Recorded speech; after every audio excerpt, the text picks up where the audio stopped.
गद्दी और चौकी को कैसे आगे बढ़ाएं।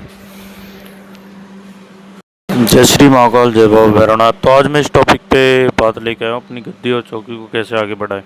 जैसे कि मेरे बॉस से भाई, जैसे मान लो कोई भगत है, अब मान लो, और वो उसका दरबार पहले बहुत अच्छा चलता था, भीड़ आती थी काफ़ी, और अब नहीं आ रही है। भीड़ आने और जाने का असली कारण क्या होता है? अगर आपके यहाँ से किसी को आराम लगेगा तो वो 10 बंदों को और लेके आएगा। अगर किसी को भी आराम नहीं लगेगा तो 10 को और बताएगा, कोई भी नहीं आएगा।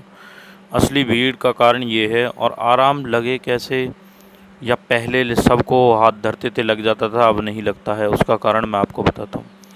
उसका मेन कारण ये है कि जब भी कोई मान लो नया नया कोई भगत होता है, मेरा भाई या कोई भी कैसे भी हो, जब वो भगत बनता है ना तो वो सबकी सेवा करता है, बड़ी अच्छी से सेवा करता है सारे देवी देवताओं की, जब तक वो बन नहीं जाता है।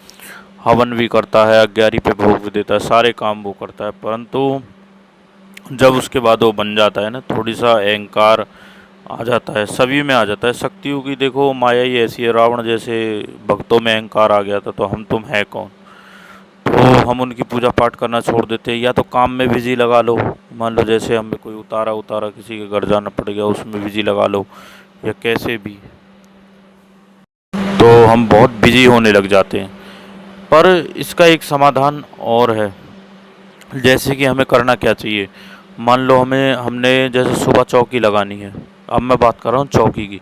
सुबह चौकी लगानी है तो हमें अपने जितने भी सभी मंत्र जो हमने सिद्ध करे हैं उनका पहले हमें हवन करना है अपने धूने में। अगर आपने धूना नहीं बना रखा है तो किसी प्लेट में, किसी हवन कुंड में, लोहे का हवन कुंड आता है, उसमें हवन कर दीजिए। तो हमको हवन करना है अपने सभी मंत्रों की 11-11 आहुति देनी, ताकि वो मंत्र जागृत रहें। जब भी हम झाड़ा लगाएं तो झाड़ा दूसरे को लग जाए और उसको आराम मिले। दूसरा काम करना आपको ये है कि आपको भोग भी सही समय पर देना है। मान लो जैसे सारा काम, चौकी ख़त्म होगी, बिल्कुल सब संगत समाप्त होगी, फिर उसके बाद आपको भोग देना है ग्यारह पे सभी देवी देवताओं का। पहले अपने इष्ट का, कुल देवता का, कुल देवी का, फिर सहायक देवी देवताओं का, फिर पितरों का, फिर सारे एक एक करके सभी देवी देवताओं का आपको भोग देते जाना है, जो भी जिसका आपने भोग निर्धारित कर रखा है। अगर भोग निर्धारित नहीं कर रखा तो मैं उसके लिए भी आपको वीडियो बना दूंगा, आप हाथ जोड़ के उनसे क्षमा मांग सकते हैं। और उनको, अगर वो किसी तामसिक भोग पर है तो सात्विक पिला सकते हो, सात्विक है तो तामसिक पिला सकते हो। आप जैसे भी उनको चलाना चाहते हो कर सकते हो। तो ये होता है कि मान लो फिर आपने भोग दे दिया, तो फिर उसके बाद आपको, अगर मंदिर में आपको गंदगी लग रही है तो उसकी आपको साफ़ सफाई कर देनी है। फूल बिखर रखे हैं तो फूलों को हटा देना है। तो भोग वोग देने के बाद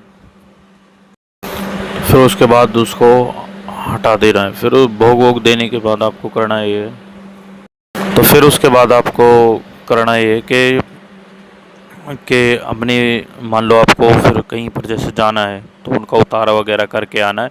घर में बिल्कुल पाक पवित्रता से आपको घुसना है।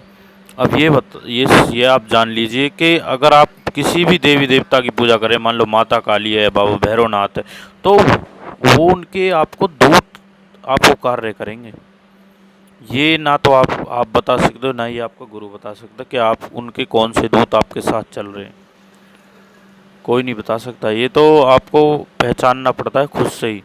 फिर उसके बाद उनका आपको घर आके स्नान वगैरह कर लेना है। फिर उसके बाद आपको अपने मंत्रों की माला काटनी है। जो भी आपको एक मंत्र लगे कि हाँ भाई ये संकट मारण हवन है, फिर उसको आपको माला काटनी है उस मंत्र की। फिर उसके बाद आपको प्रार्थना करनी है कि मैंने आज जो भी चौकी पे काम करे वो सभी सफल हों। फिर आपको धीरे धीरे ये तो होगा चौकी का काम। फिर उससे एक दिन अलग निकाल के चौकी से आपको हवन करना है और भोग देना है माताओं का। जितना आप हवन करते जाएंगे अपने घर परिवार में, उतनी आपकी समस्याएं दूर होती चली जाएंगी। तो जितना ज़्यादा आप हवन करेंगे उतनी ही ज़्यादा आपको शुद्धता मिलेगी, और आपके घर में नकारात्मक ऊर्जा भगेंगी उतनी ही ज़्यादा। और आप यदि दूसरे का, किसी का इलाज भी करो तो उसके घर भी जाकर आप हवन करिए। सबसे अच्छा और सरल उपाय तो ये है मेरे चौकी लगाने वाले भाइयों के लिए, सबसे बढ़िया और बेस्ट उपाय यही है। जय माता, जय श्री महाकाल। हमारे चैनल को सब्सक्राइब करें। सब्सक्राइब करने का कोई पैसा नहीं लगता, बिल्कुल निःशुल्क है, आप करिए और हमसे